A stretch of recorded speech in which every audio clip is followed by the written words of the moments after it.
So, yeah, I think we can start. Yeah, maybe as a short introduction, we are happy to host Professor Impey from the University of Arizona today.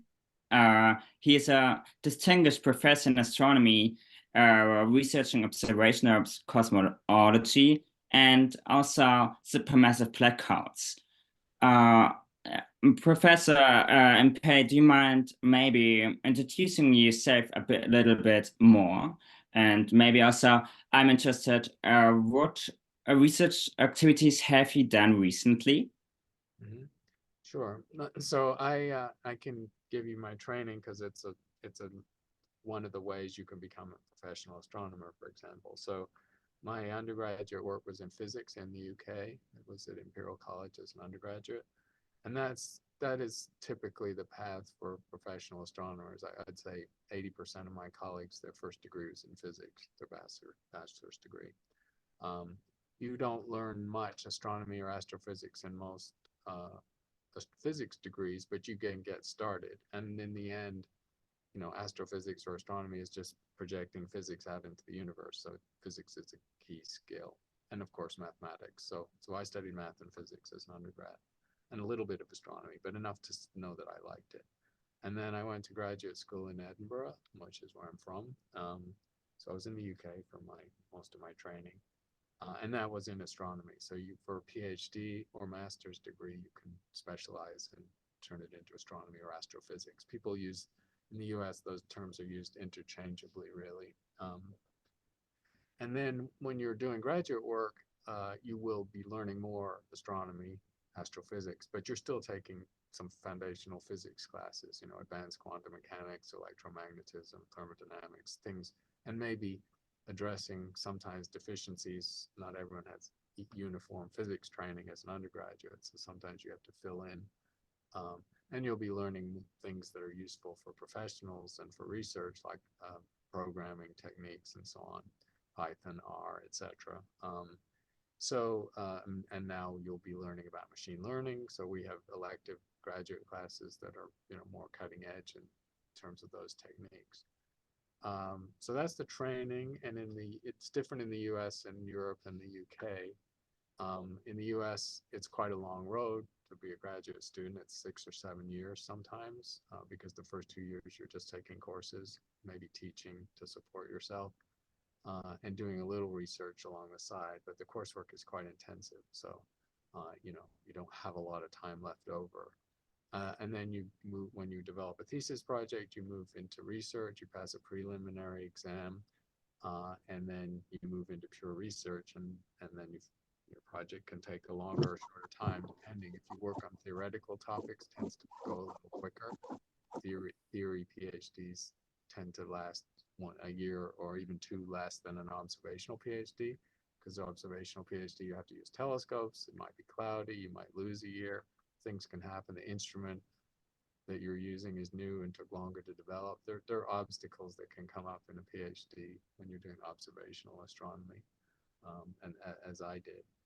And then I was in the UK system, which is faster because you're not doing coursework so much, and it's 3 and now maybe 4 years. So it's a difference between 3 or 4 years for a PhD in the UK, and I'm not sure what it is in Europe, elsewhere, and 6 or 7 years in the US. So it's quite a long haul. Um, and then the standard career path to be an astronomer, a working astronomer, is you will need some, postdoctoral training, most likely. The pipeline is extended now to the point where many people do 2 postdocs, maybe a 2 or 3 year postdoc and a couple of those back to back. And that would prepare you for applying for a faculty job, a university job, a teaching job, the kind I have. So, this is as a professional development issue, it's a kind of long commitment, because if you add the time of an undergraduate plus a graduate student plus 2 postdocs, you're talking about 15 years sometimes, or 12 years maybe. So, before you're faced with the possibility or probability of getting a job, a long-term job in the subject. It doesn't have to be that long. I mean, the postdoc part is not absolutely necessary. Some people in astronomy work in, not for universities, but they work for observatories, or, government labs and things like that. There's a number of places that hire astronomers, both in Europe and in the US, that are not universities, of course. They're, national labs like Lawrence Livermore or Los Alamos, or major observatories, institutions like the Smithsonian Institution, the Carnegie Institution, they have astronomers. So there's a landscape of astronomy where it's not all out of universities. But universities give you the freedom to do research and teach and balance those two activities. So that's this path that I took. And I've been at the University of Arizona for almost 38 years, so a long time. And I never wanted to move anywhere else because we have huge telescopes. So why would I go anywhere else? We have the biggest telescopes in the world. So, and Arizona is a nice place to live. Okay, that was enough for now. We can have more discussion and question.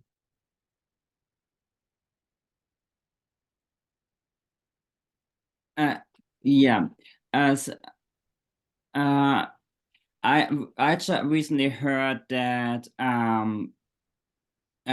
some new black holes were discovered, and actually one black hole that is only approximately 2,000 light years away from Earth. Do you know anything about that, and what it could mean about the conception of black holes and the universe? Yeah, I can talk about black holes. I worked on black holes for a number of years. I'm an extragalactic or astronomer or cosmologist, so I work on distant universe and distant galaxies. So the black holes I study are massive black holes in the center of galaxies. The black hole you're talking about is more the low mass black holes that we find in the Milky Way. And black holes are rare, of course. Only about 1 in 1,000 stars will die and leave behind a black hole. So they're statistically quite rare. And that means the nearest example of a black hole is not going to be nearby. Nearest stars are 5-10 light years away. Nearest black holes will be hundreds of light years away. So that one you're talking about is fairly near for a black hole because they're such rare objects. And we are still learning about black holes. I mean, we're surprised by the size of them, as by the way they evolve. We're surprised by learning how they grow within the center of galaxies, which we still don't fully understand.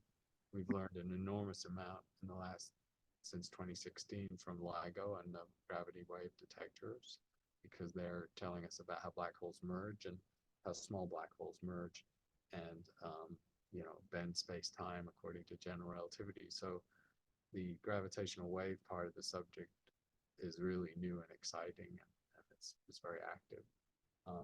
I study black holes with optical infrared telescopes because they're the centers of galaxies, and when they're active, when the black hole is fueling or gaining mass material by accretion, then it gets very bright because it acts as a particle accelerator. The black hole itself is a black, of course. There's an event horizon, nothing can get out, but the environment of a black hole is an intense gravity field that accelerates particles and creates jets that come out of the poles of the black hole environment, and that means they're very energetic and very bright. So, black holes in galaxies were sort of discovered because there were anomalous things going on in the center of galaxies, where galaxies that we just thought were a big group of stars were intensely bright in the centers. Nobody understood that. And it took a long time in the 40, 50 years ago to figure out that those were black holes and how they get their mass, where they get mass from, by eating gas and dust and sometimes whole stars in the center of a galaxy, and how they create energy by particle acceleration and by plasma being ejected at very high speeds. So there's a lot of interesting astrophysics with black holes, not just the black holes themselves, which are tests of general relativity, but the environment of the black holes and their role in cosmology. So that's sort of the study that I've done for some years. That is great. I just like to ask if you can share like one kind of interesting research experience in detail, maybe a project that you've been doing for a long time, and how do you progress through your research project? Like, what are the steps in the research? And yeah, any tips or any things that we can learn from your progress? Yeah, so these fields and cosmology, black hole research, I mean, they're very competitive, so you have to get telescope time if you're an observer. If you're a theorist, maybe you need some supercomputer time or different type of resources. But I mean, the first thing you always have to do in a field like astronomy is be on top of the literature. You have to understand what people are doing and what the state of the art is, so that you can't be competitive without knowing what everyone else is doing. So obviously in astronomy, as in other fields like computer science and now biology, the archive is a place where all the preprints are. And you know, you can read the journals, of course, too, but that's almost too late because people put their preprints on the archive server, and that's you know, that's where you can go daily to see what people are posting and what's new. So when you want to learn about the nature of a subject and what your project might be, you have to start by getting a sense of the archive and what people are working on. Maybe read some conference proceedings or go to conferences, of course. That's where everyone talks. It's not just the papers, it's the fact, it's the way people talk about the science in the corridors or coffee time or afterwards. So there's this sort of informal part of science that's almost social at a meeting that's really important because it's sort of how you learn how science works. You know, there's the theoretical idea of how you do a project and how you follow the scientific method, but then there's the what happens in practice. So you need to be part of the community of scientists to see how that works. And so young people going to conferences is really important because they can see very good behavior model. They can see who gives a good talk, who gives a bad talk, what makes the difference. And they're very senior people who give bad talks. I mean, not everyone knows how to give a good talk. You can see how they think about their subject, how they design their project. And then when you go to the literature, you get a good idea of what people are doing and what's interesting. So, I mean, an example from my research would be I was interested in the issue of how black holes are fueled. So I mentioned that black holes in the center of galaxies can be very bright. They can outshine this small object, which is the size of a solar system, can outshine a galaxy, an entire galaxy, by a factor of 100. So incredibly luminous. And the question is, you know, how does that happen? And why are not all galaxies like that? Because some galaxies, the central black hole seems dark or inactive. I mean, we've found black holes essentially in every galaxy, so we know they're there. But some of them are quiescent or dark or inactive, and then some of them are incredibly bright. So what's going on? And so that was a subject I wanted to address. And to do that, you have to do a survey. You have to find a sample of distant galaxies, because these things evolve over cosmic time. So you have to study how black holes evolve in the universe over time. And so I designed a survey to sample galaxies and measure the mass of their central black hole. So that the key technique is to use spectroscopy to measure the width of emission lines, which gives you an indirect measure of the mass of the black hole just by applying Kepler's law. It's quite simple, actually. So that's the tool and the method whereby optical observations of a distant galaxy would tell you how big the black hole in it is. Then you have the image of the galaxy itself, and so you can figure out how many stars are in the galaxy, and so you know the size and mass of the galaxy and how many stars are in it, and you know how big its black hole is. And you can look for relationships between those, and it turns out there's a very linear relationship between the black hole mass and the galaxy that contains it, that hosts it. And that's not unreasonable. That may be a natural thing to happen, but it's a very tight correlation, and that's a little surprising. And then there's the issue of why some black holes are dark and some not. And you need statistics to answer that question, because if black holes have an active phase and then an inactive phase, these are timescales of millions or tens or hundreds of millions of years. There's no way you can watch things change in the universe. So you have to take a snapshot of a chunk of the universe and measure hundreds of galaxies and see what fraction of them are active at any given time, and figure out the duty cycle or the cycle of activity. And so that was what the project I did. And I had a couple of very good graduate students during that, both of whom have moved on and are both in faculty jobs now. We used our telescopes in Chile. We have two 6.5-meter telescopes down in Chile, where we made the mirrors, and the Carnegie Institution hosts them, but they're on a mountaintop in Chile. Very powerful, good telescopes. Not the biggest in the world anymore. 6.5 meters is large, but not enormous, but good enough for this project. And I had dozens of nights on those telescopes over years, so it took a lot of data to get an answer to that question. So that was a big project that took probably 5 or 6 years, dozens of nights of telescope time, 5 or 6 trips to Chile, 2 graduate students, theses were involved. And even then, we answered some of the questions, but not all of them. So that's sort of the typical path of a big project.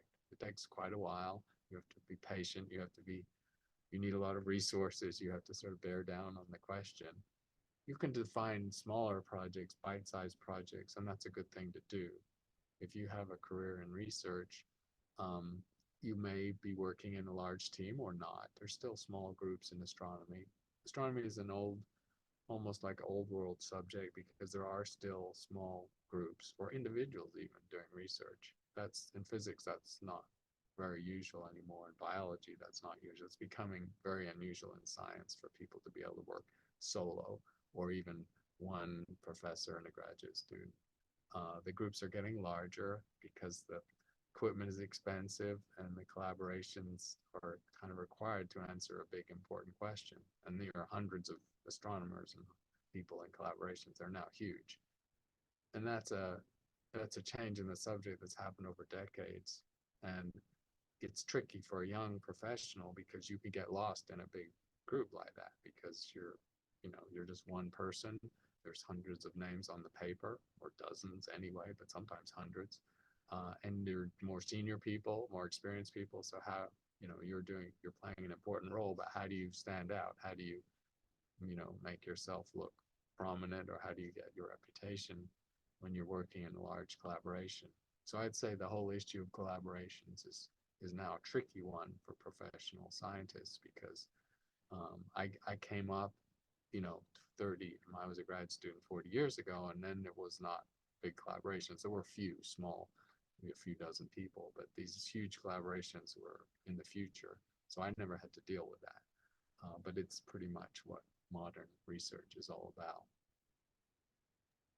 Right, that's really interesting. I saw that a student have a question, and I have a question related as well. So the question is, from what I know, different research groups, of course, like people who specialize in different things collaborate. Let's say, people who analyze data, and there are some people who do the maths and physics and theoretical side of things. But what is it like to collaborate in a group? Like, what is it like? What kind of people come together, and also, what what skills do they need to have? Do they, let's say, if you are theoretical astrophysicist, or maybe like theoretical like cosmologist, how do they collaborate with people who tend to be more technology focused, and how do they use technology in their research in terms of like the frontiers of technology, not just coding and programming? Right. Well, Mm. theoretical astrophysics is sort of a different thing. It's because you can work individually. I mean, you can be trained in that, and you can work in loose collaboration with a group doing a project, observational project, but you don't have to. You can work on your own as a theoretical astrophysicist. There's not a lot of pure theory anymore, where pure theory means you're literally just using mathematics and maybe a little computation, but you're doing almost pure physics at that point, pure physics theory.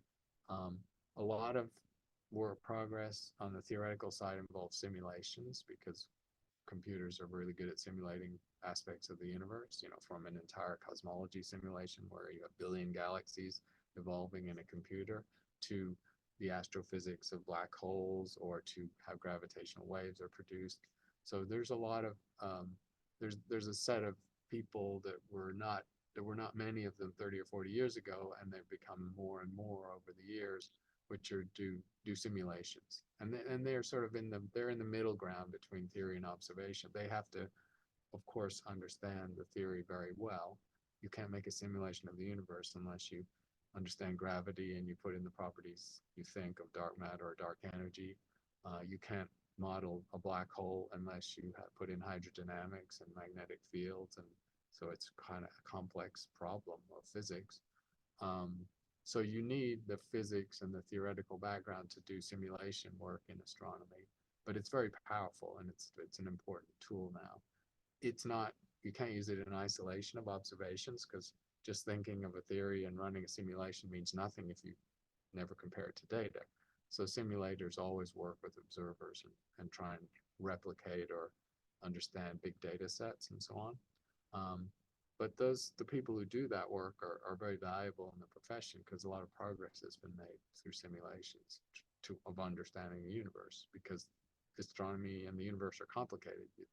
It's not the most simplistic things you might imagine just don't apply usually. A galaxy is a complicated system. Even a black hole is complicated enough that it's hard to understand just from pure theory. So there's, this specialization of pure theory and simulation and observation. Those are distinct, but there's overlap, and some people move backwards and forwards between them. Some people have all those skills, and they often, of course, collaborate with each other. And it would be unhealthy if they didn't, because if observers are ignorant of the theory, they're not going to make good observations. And if the theorists are ignorant of the data, they're not going to make good theories. So, these people have to collaborate. It's an important part of the health of the subject, I think. Thank you. I also have a question.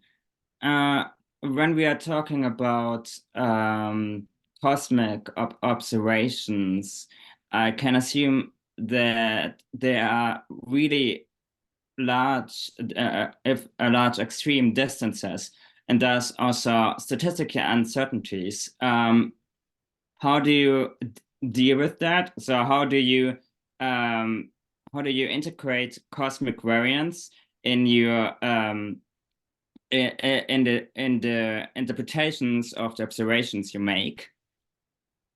So there's a couple of aspects of this. I mean, there are some issues of cosmic variance that come down to cosmology. I mean, there's a foundational one, which is we only have one universe to study. And so you don't have an ensemble of universes to understand what the initial conditions were, or how things might have been different, or how the laws of physics might have been different. So that's almost at the level of philosophy and pure physics. But so in general, when you're working on extragalactic or cosmological things, you have to assume a world model, as it's said. I mean, you assume the hot Big Bang, you take the best data we have on the strength of dark matter and dark energy and the number of normal baryons, protons, electrons, neutrons. You put in, the law of gravity as we understand it. So that's a standard model, just like physics has its standard model. Cosmology has a standard model, the standard expanding universe model with all the ingredients we think are in it. So for many projects, that's your baseline. You take that standard model and then you may populate that toy universe with galaxies and ask, how do galaxies evolve, or how does the structure of the universe develop from smooth conditions? So there are a lot of things you can do, and then you are into more issues of sampling and variance, because you have to have a big enough sample to draw a conclusion if you're an observer. If you're a simulator, you have to have a big enough volume and enough particles in your simulation to understand what's going on. So you have to, a big simulation now could, it's a pure gravity simulation, could have 100 billion particles. So you get to choose. You could simulate a single galaxy where each particle is a star, and you've completely simulated that galaxy. Or you could simulate the entire universe where each particle is a galaxy, and there's roughly 100 billion galaxies. So, and then you could go in between. So you have a sort of computational landscape that you're working in, and you have to decide how to apportion your computation to the problem you're trying to solve. That's Thank you. So yeah, okay, so you also have a question. Yeah, I do. I just want to say we have like 8 minutes left. Do you mind if we extend it for 15 minutes further? So If I create a link immediately and then send it to the chat, would that be okay? Yeah, we can bounce it. Maybe I should answer the question. There's one in the chat that's been there for a while. Sure, I'll just do that quickly. sure. Working on a research proposal there is based on an alternate method to study exoplanets that's not based on visual spectroscopy, but rather determining exoplanets' properties using gravitational waves. Would it be a worthy proposal? That's very interesting because I am not familiar with that. I've never heard of any relationship between exoplanets and gravitational waves, because we only really so far have detected gravitational waves from black hole collisions and black hole mergers, neutron star mergers. So that's surprising. It's interesting. I don't really know how to answer it because I don't know a relationship of gravity waves to exoplanets. And then there's a follow-up question or another question from the same person. Is there a way to study black holes without using spectroscopy? Yes, spectroscopy is its classic tool for measuring the mass of a black hole in the center of a galaxy. But you can also use radio methods, and that it's radio spectroscopy though, so it is spectroscopy, but you don't have to use optical astronomy. And then of course now we can study black holes as gravitational waves, which is a very powerful method. All right, so yeah, if you want to reboot with a different link, that's fine. Thanks for answering. I just send a link, so whoever's interested in continuing to listen, you could join, or you can watch the recording as well. Yeah, I would jump over. Thank you. Okay.